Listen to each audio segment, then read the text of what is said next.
Hey, ladies and gentlemen, what's stacking? Vegasstacker here, stopping at you to give you a video. I used to have some cool lines in the beginning, but now I just have this intro instead.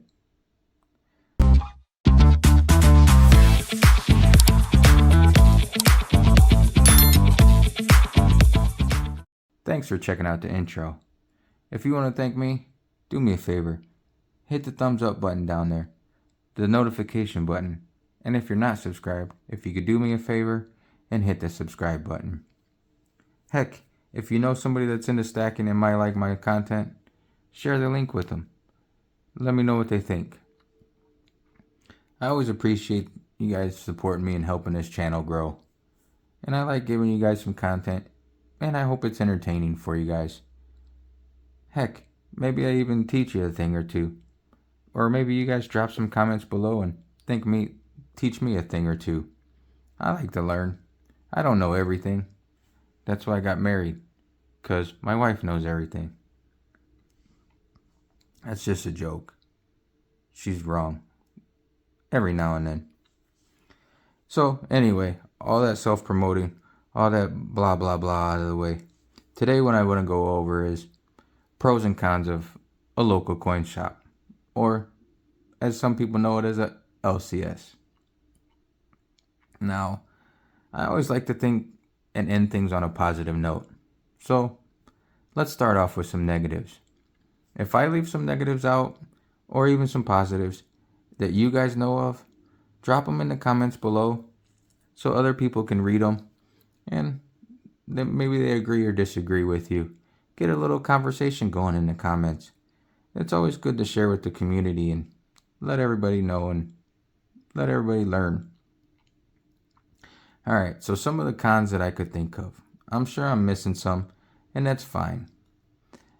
Now, as I go through these, all these pieces you see here are pieces that I bought from local coin shops.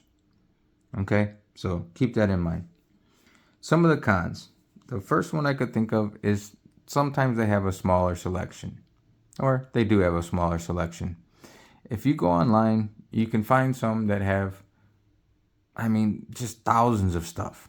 Gold, silver, junk silver, numismatic, old numismatic, pre-33, post-33, 1867. Limited pieces, unlimited pieces. The online dealers have a lot of stuff, but they can do that. So generally with a coin shop, you're going to get a smaller selection than you would if you looked online. But that is what it is. Some coin shops do have a wholesaler, so they can have some nice stuff in there. But a lot of coin shops, and a lot of them that I've seen here in the Vegas area, they just buy and sell whatever comes over the counter.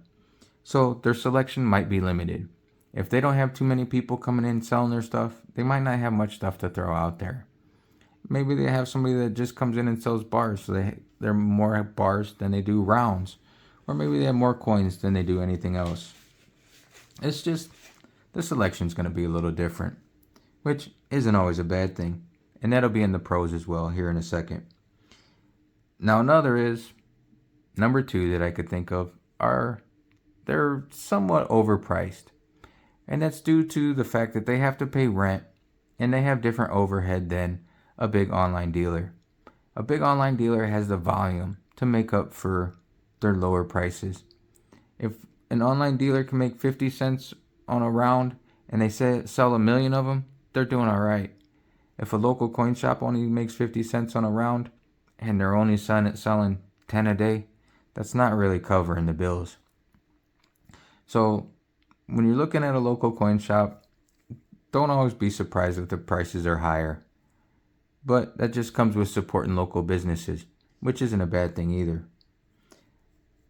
Now, number three that I can think of, and I just recently came across this, is some of them can be far away.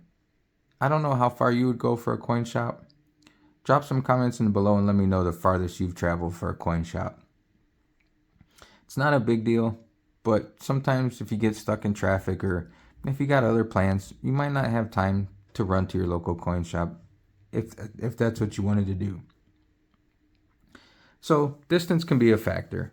If you're looking to buy online, You can sit on your couch and you can order it.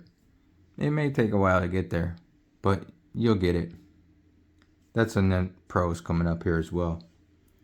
I haven't really encountered this too much. There is one coin shop here in the Vegas area that's not the friendliest, but I've heard that some coin shop owners and employees, they'll be rude. That's another con. And if you go in there and they're rude to you and you don't like how you're treated, turn around and walk out. You don't have to give them your business.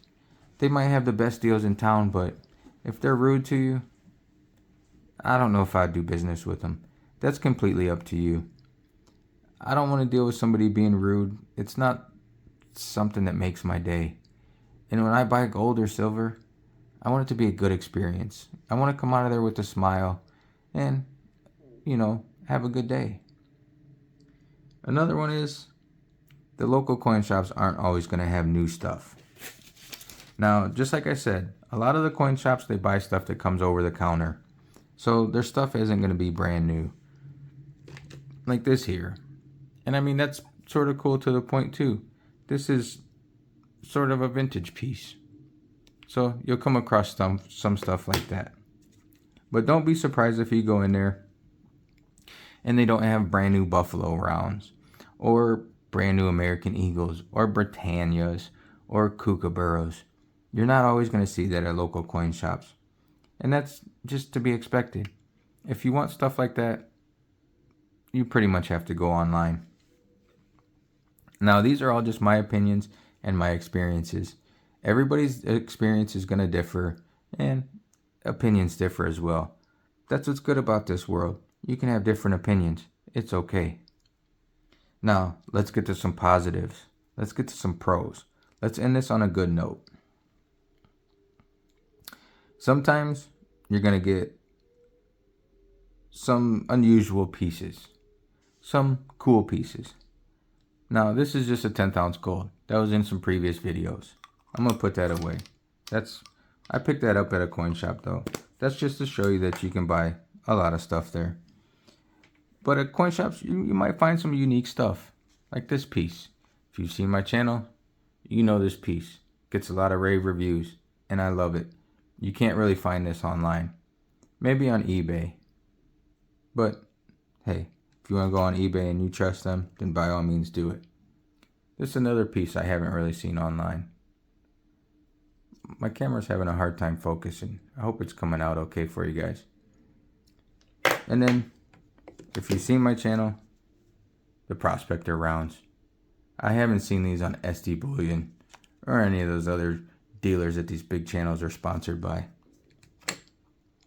And heck, I've even found some of these cool bars at some local coin shops. Some in Indiana and some in Vegas. But you just get a little bit different selection when you go to coin shops.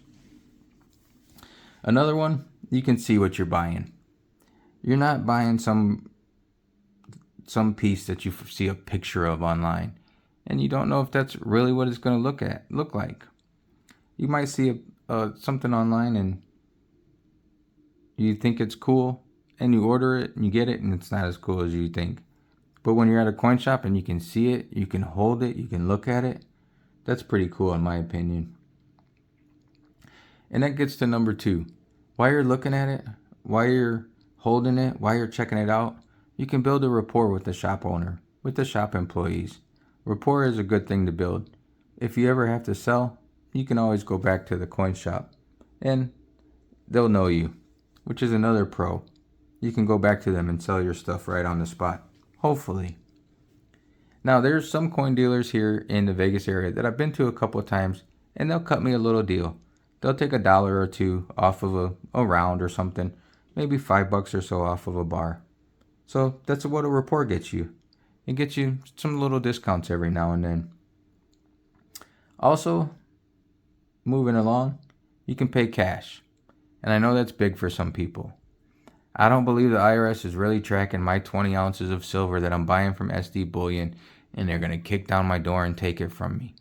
I really don't think the IRS is going to come knocking on my door and asking for my gains that I've made on the 20 ounces of silver I bought and I sold. But there are some people out there that like to be more secretive and they're afraid of the IRS and the government. Let me tell you something. You're probably watching this on a cell phone, so they're listening anyway. But for those people like that, you can pay cash at the coin shop, and you don't have to worry about Uncle Sam knowing what you have, if that's what you're thinking. Moving right along, and like I said, there's another one. I wrote them down, so I'm trying to go down the list. Get good deals. If you build a rapport, sometimes you get a good deal, like I covered earlier. Also, sometimes you find vintage pieces. Like I showed you, these Engelhard. These are 1983 Engelhard rounds. These are vintage pieces. So, I mean, sometimes you can find stuff like that. Or even like vintage 1-ounce bars. There's a lot of people into art bars and vintage bars. And at the local coin shops, that's what you can find. You can find stuff like that. I don't know, unless you look like maybe on eBay or something, if you could find a bar like this. You're not going to find it on SD Bullion. You're not going to find it on JM Bullion. Not that I know of anyway. So that's another thing. You're going to find some vintage stuff in there. If that's what you're into, that's cool. And then maybe if you're into junk silver and you ask them about their junk silver, maybe they let you look through it and you can pick out what pieces you like. Instead of ordering online your junk silver and getting whatever they throw in the bag, and you get a bag full of slicks. You can pick out your own at the coin shop. If you want to buy some slicks, maybe you're in a online silver tuber challenge for the slickest Morgan or the slickest silver quarter. Then you can go to LCS and you can pick through it and you can find a slick one and show your video online, and maybe you can be king. You can be known as the king of the slickest Morgan or the slickest silver quarter or the coolest vintage bar. You know, stuff like that. Also at a local coin shop, they have numismatic stuff. And I'm sure they have them on SD Bullion and JM Bullion and Bold Precious Metals or whatever. I'm not sponsored by any of these. I'm not big enough. Or maybe you can go on eBay. But with the local coin shops, they have a lot of numismatic stuff. And you can see it. You can talk to them about it. You can get a little history on it if you're not familiar with it. Or if you just want to know more about it. And then you can pick it up. You know, you can buy it. You can walk out the store with it. I'm not real familiar with numismatic stuff. So maybe if I wanted to get a piece like that, I go to a local coin shop, I talk to them and get them, you know, they teach me a little bit. And then I buy the piece from them. You can't do that with the online dealers. You can't say, hey, what do you know about this piece? Do you recommend it? Do you not recommend it? Do you think it's a good idea? This is what I have in my stack. Should I buy this for my stack or should I not? Online dealer's not going to tell you that. A local coin shop, if you trust them and you can ask them and you trust them, that's cool. But if you don't trust them, then don't ask them. So those are just some of my pros and cons that I can think of off the top of my head, and I wrote down. I'm sure there's more, and if you think of more, do me a favor and share them in the comments. Let me know what you think. What are your pros? What are your cons? What are your favorite things about the coin shop and your least favorite things? I like to spread knowledge, and I like to be taught myself. I'm not an old stacker. I might be sort of old, but I'm not old to stacking. I'm pretty new to stacking, so I'm trying to learn. And if you guys don't mind, help me out. Teach me a thing or two. Teach this old dog a new trick. Alright, thanks for listening to me ramble and looking at what I have to show you. Appreciate it. I always appreciate you guys. And those that stick around to the end, man, you guys are troopers. Until next time, I'll catch you on the flip side.